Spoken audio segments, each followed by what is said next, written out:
Hello and welcome for another lecture edition. And for today's topic, it will be Introduction to Social Psychology.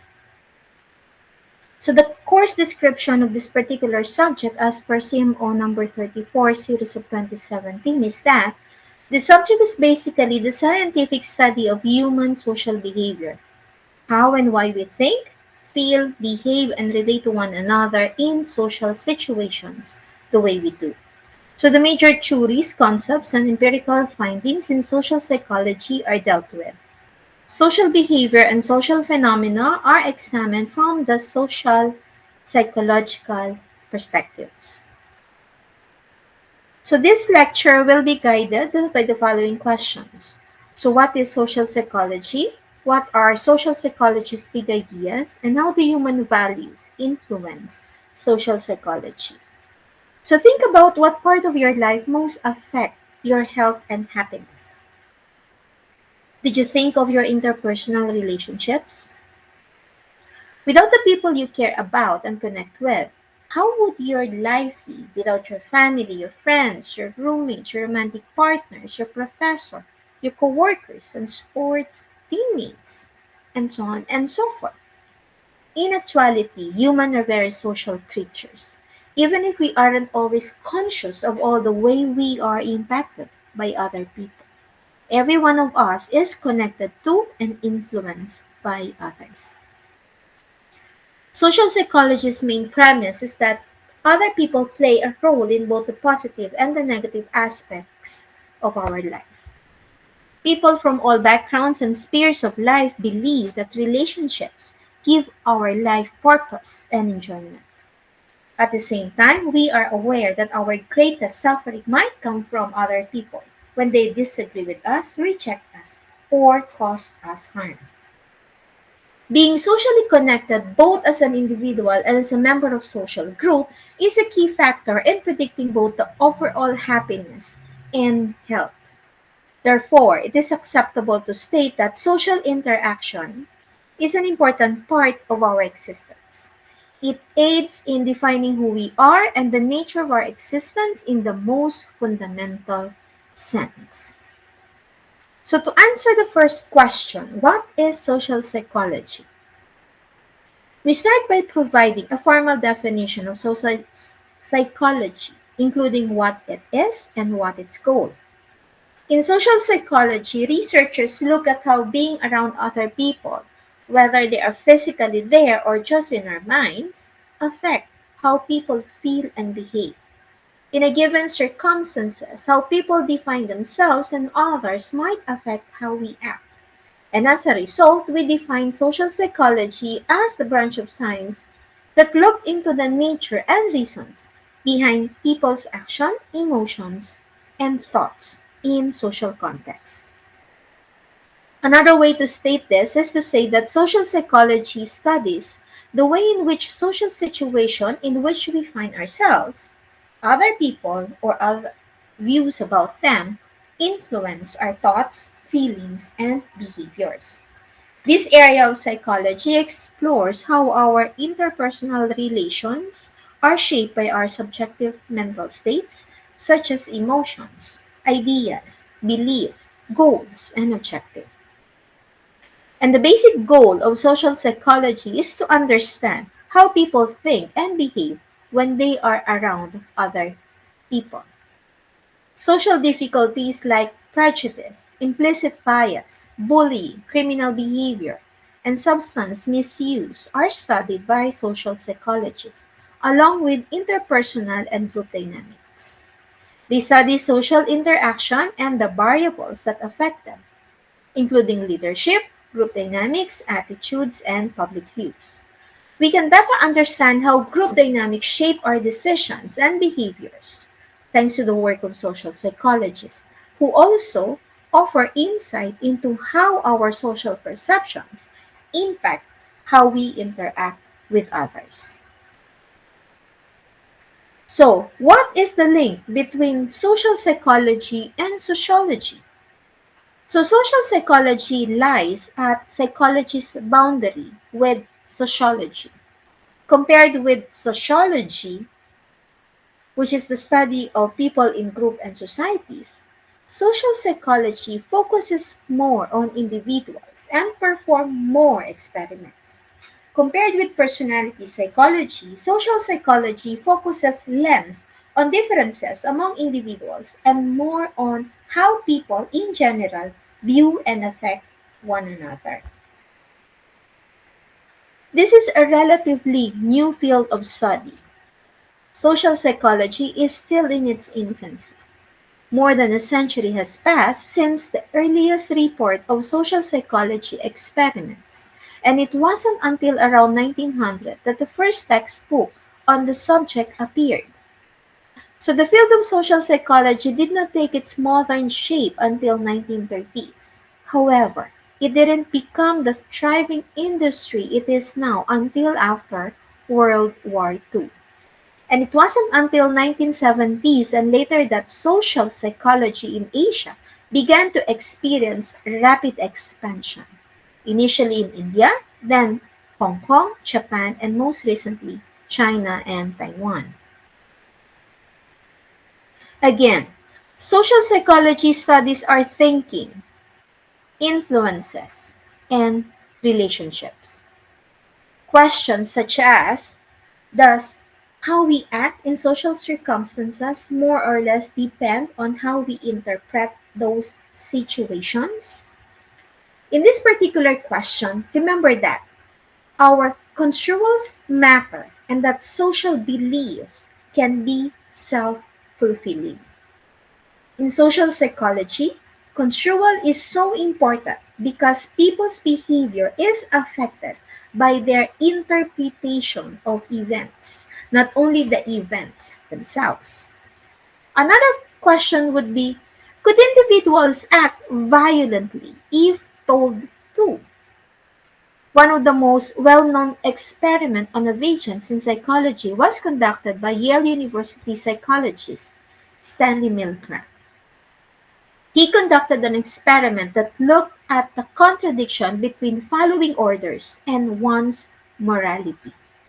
The findings of this experiment concluded that individuals were influenced by the environment they were in and acted accordingly as a result. These are some questions that focus on how people view and affect one another, and that is what social psychology is all about. Social psychologists study attitudes and beliefs, conformity and independence, love and hate. Then, to answer question number two, what are social psychology's big ideas? And what is the social psychology central concept? So all humans are driven by a need to provide rationales for their actions since we construct our own social reality. In doing so, we hope to make people's actions appear to be logical and so manageable. Since we all have our own unique ways of thinking and value system, our responses to the same set of circumstances are bound to vary. Our beliefs about ourselves matter because our answers influence our emotions. So, our social intuitions are often powerful but sometimes perilous. So, what is intuition? If you're doing something and just know in your gut that it's right or bad, you're using your intuition. We base our internal assessment of the possibility of an event on how readily it comes to mind. Our anxiety are generated based on our initial inferences. While the study of intuition presents significant difficulty for science, it can be defined broadly as learned reactions that are not the outcome of conscious procedures. The intuitive process is not a logical one. It does not result from a methodical process that can be replicated or described to others. Instead, it's not obvious that you're relying on any prior information, Rather, it's an extremely intuitive procedure. Instinct is useful and rapid, but it isn't always spot on. We can be wrong even while trusting our own instinct about who we are. We have an innate tendency to put too much stock in our thoughts. Hence, we are often deceived by our own thoughts. We should use critical thinking to curb in our instinctive intuitions when they matter, such as when we need to do the proper things and spend our resources wisely. The conscious mind makes an effort to identify, analyze, and apply thought patterns based on past experiences and inferences. The cognitive demand of daily life frequently make us processing logically impossible, despite the fact that we may wish there was time to carefully, attentively assess the tiny elements of our everyday chores. And for this reason, in order to cope with the abundance of stimuli in our everyday life, the brain has to establish dependable shortcuts. Heuristics is the term used by psychologists to describe these effective methods of problem solving.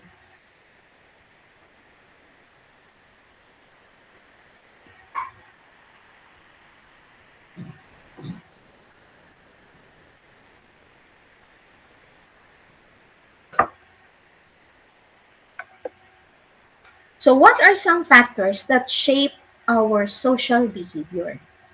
We have social influences, personal attitudes and dispositions, and nature and nurture. So, if we're talking about the social influences, humans, as highly social, are sensitive to the situations in which they find themselves. The influence of a group might cause us to act in ways that are at odds with our stated beliefs.